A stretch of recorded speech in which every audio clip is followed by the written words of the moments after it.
Hello, everyone. This is Zena with the Nonprofit Support Network. We are an agency dedicated to helping small nonprofits get started, get up and running. The small nonprofit entrepreneur, we're here to support you and provide you with assistance in getting your business going. Today, we are going to show you how to complete your articles for a California nonprofit. So these are the Articles of Incorporation for a nonprofit organization in California, the state of California. So what we're going to do is go to the California Secretary of State website. Here we are at the website. On the first page, you're going to go to the section that says Business, more about business entities, Form a Business, and then we are going to go over to Forms. You'll see the forms for a limited liability company, stock corporation, and then you'll see the section for nonprofit corporations. We are going to select Articles of Incorporation for public benefit. This is the structure that you want to select if you want to apply for grants. So we're going to click on this one and file online. So when you get to this page, you're going to have to sign in. I've already signed in. After you sign in, you're going to select forms and then start your application, start the application process. So we're starting with the privacy warning. You're going to read all of this in detail. So take your time and make sure that you understand all of the requirements for a California nonprofit. So you're going to read all of this: intellectual property rights, indemnification, monitoring, all of this. You're going to scroll all the way down, click that I have read, and then select next steps. So you're going to enter your name into the first field. So this is the submitter of the Articles of Incorporation. It can be the secretary, it can be the president, it can be the executive director. So whoever you are completing the information, you're going to enter your name. We're going to use a name for this example. We're going to use the name Jane Public.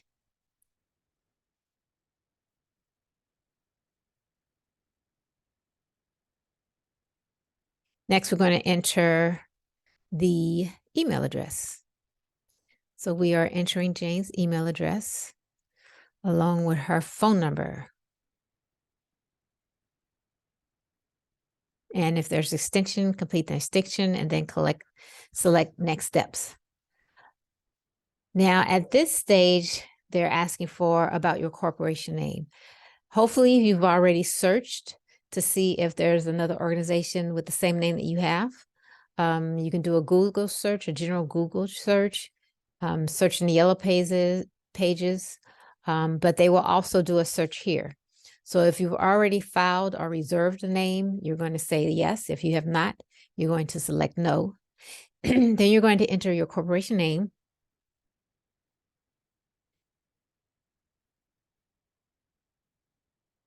You're going to confirm that name and enter the same thing again. And then you're going to select next steps. So now they're asking for a business address. So we're going to select that information, the place where you will conduct business. Some people are working from their homes. They're using their homes. You cannot use a P.O. box. You can use a post office box with a street address, like one of those mail service companies.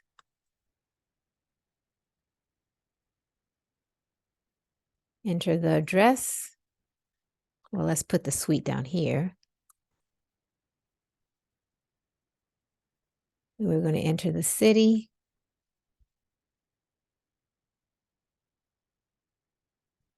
The state and zip code. And then the country is already selected. Then you're going to select next steps. Let's see. What I forgot to do was scroll down. So there's more to this section. So this is the first section is for your address of your principal office. The next is your mailing address. So for most companies, it will be the same.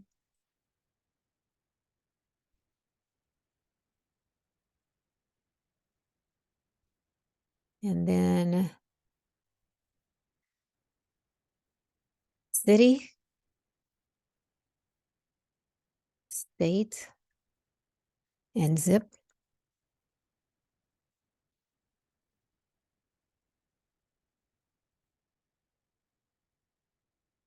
The country is already listed, and you can put your name for the attention of. So when they mail you, it will go to you.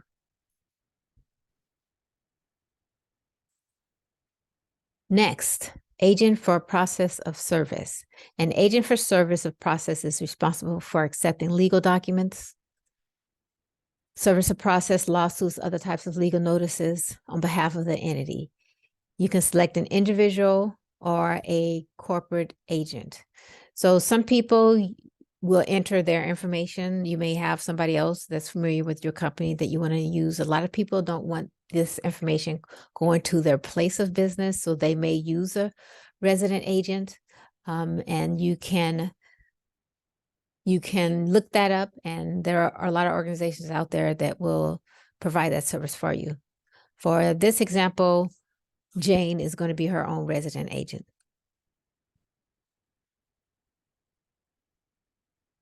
Sometimes her last name is Charity, sometimes it's Public.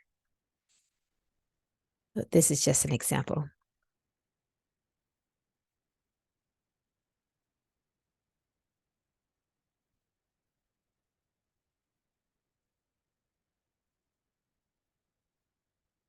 I don't know why I said that. I'm not trying to exit it. Okay.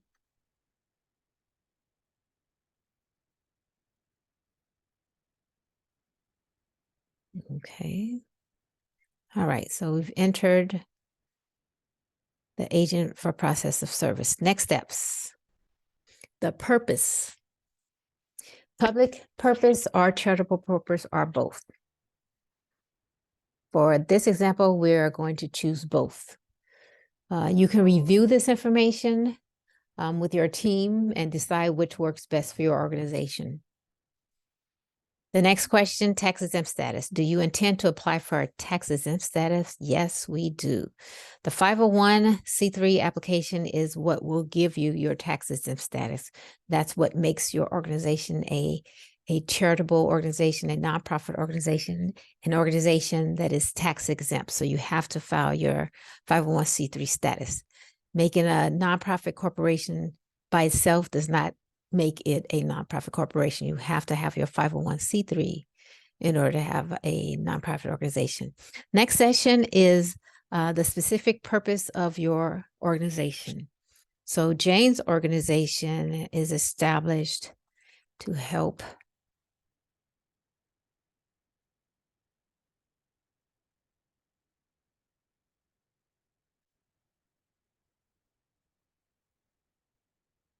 okay. So for this purpose, Jane is helping the public by offering housing services to homeless and low-income people. So put whatever your purpose is in there, read all of that information, and then go to the next session. Next session is filing date. Jane is going to use the most current date.